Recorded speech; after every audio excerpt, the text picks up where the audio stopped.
नमस्कार दोस्तों, hope you must be doing great. आशा करता हूँ आप अच्छे होंगे और खुश होंगे, मस्त होंगे और बिंदास होंगे। फिर से मैं अब्दुल्ला अंसारी आपके सामने, आपका फोटोग्राफी बिजनेस कोच।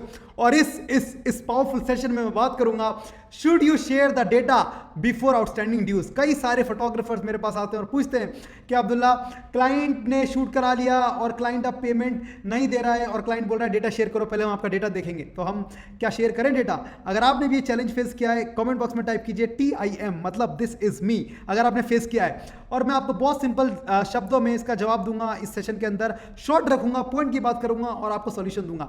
सबसे पहली चीज, जब क्लाइंट के साथ आप डील को डन करें तो क्लाइंट के साथ बहुत ज्यादा पर्सनल होने की आपको जरूरत नहीं है। जितना ज्यादा पर्सनल होंगे आप, उतना ज्यादा अपने आप को प्रॉब्लम में डालेंगे आगे चल के।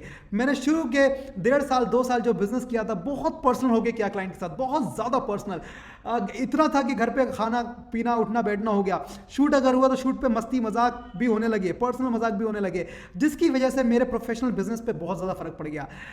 कई क्लाइंट खुद भी मजाक करते थे, कई क्लाइंट खुद भी मेरे से बहुत क्लोज होते थे और मैं भी हो जाता था। लेकिन जब पेमेंट की बात आती थी तो क्लाइंट बोलते थे, अरे घर की तो बात है, अरे कर लेंगे, अरे पहले कुछ दिखाओ तो, अरे कुछ शेयर तो करो।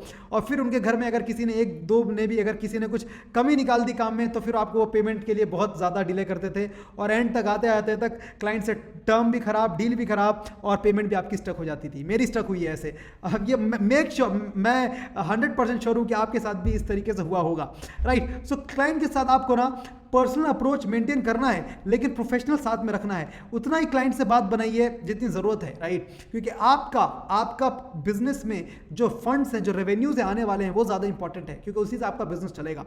दूसरी चीज़, you might be ending losing outstanding dues. मैं आपको बताता हूँ क्या होता है। अब सबसे पहली चीज़ आपको ये समझनी है कि जब क्लाइंट से आपको डेटा शेयरिंग की बात आए तो क्लाइंट से आपको पेमेंट टर्म्स, शूटिंग टर्म्स पहले एडवांस में क्लियर कर लेने हैं। आपको मेल पे कराना है, आप मेल पे अग्रीमेंट लीजिए, एक एक चीज़ को लिख के लीजिए, ठीक है। आप अपनी टर्म्स को क्लियरली मेंशन करवाइए, राइट। कभी कभी क्या होता है कि आप क्लाइंट को कोटेशन सेंड करते हैं और कोटेशन के साथ ही आप उनको पेमेंट टर्म्स सेंड कर देते हैं। सबसे बड़ा ब्लंडर करते हैं आप। पहली बात तो कोटेशन में कभी भी पेमेंट टर्म्स नहीं लगाना होता। जब आपका क्लाइंट फाइनलाइज होने को आ जाए तब आप क्लाइंट को बोल सकते हैं कि सर ये पेमेंट टर्म्स है, ये शूटिंग टर्म्स है, आप देख लीजिए और क्लाइंट से उस पर एक्नॉलेजमेंट ले लीजिए, राइट। हमेशा क्लाइंट से उस पर आई अग्री लिखवाइए।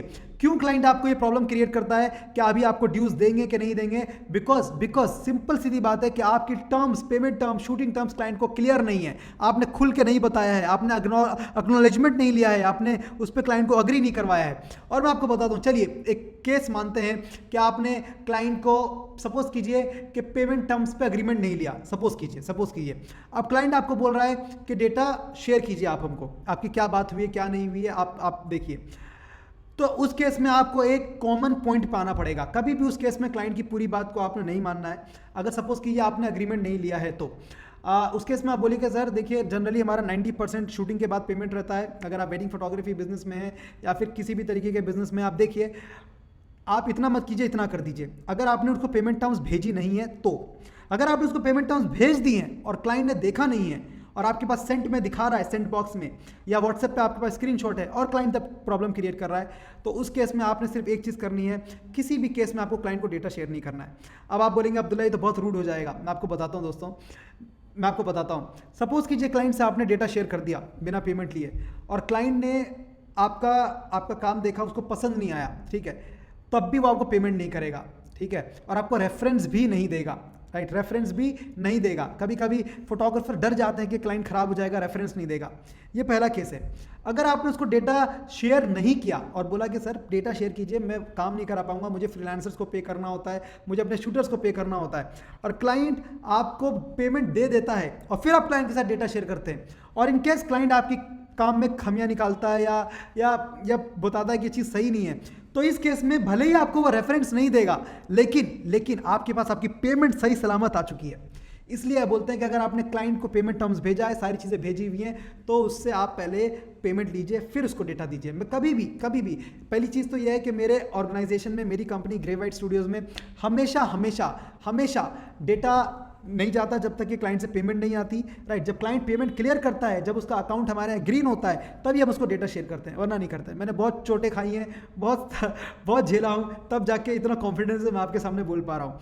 तीसरी चीज़, don't fear about the references. Yes, कई फोटोग्राफर्स क्या करते हैं, डरने लग जाते हैं कि यार अगर डेटा शेयर नहीं किया तो क्लाइंट हमें रेफर नहीं करेगा, रेफरेंस से बिजनेस चलता है, ये वो।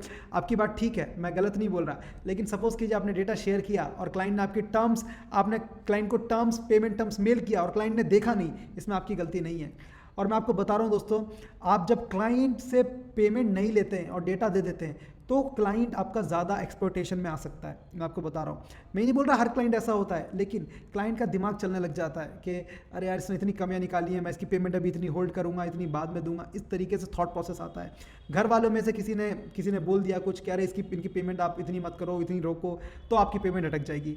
इसीलिए हमेशा पेमेंट और शूटिंग टर्म्स पे क्लैरिटी रखिए, अग्रीमेंट लीजिए।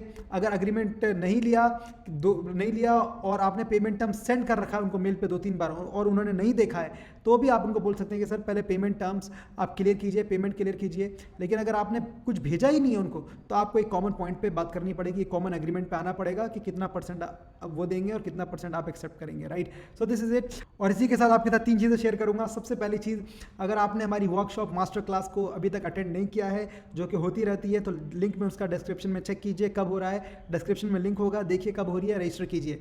दूसरी चीज़, अगर आप मेरे प्रीमियम कोर्स के बारे में जानना चाहते हैं, जिसमें मैं स्पेशली मैंने डिज़ाइन किया हुआ है उन लोगों के लिए जो वेडिंग फोटोग्राफी बिजनेस को स्टार्ट करना चाहते हैं या ऑलरेडी हैं बट स्ट्रगल कर रहे हैं क्लाइंट्स लाने में, उनको फॉलोअप करने में, उनको कन्वर्ट करने में, देन आप मेरे कोर्स का कंटेंट चेक कर सकते हैं। तीसरी चीज़, आप मेरे टेलीग्राम ग्रुप को, VIP टेलीग्राम ग्रुप को भी ज्वाइन कर सकते हैं, राइट। और वीडियो को कंटेंट तक आखिर तक देखने के लिए आपका धन्यवाद, शुक्रिया, थैंक यू सो मच।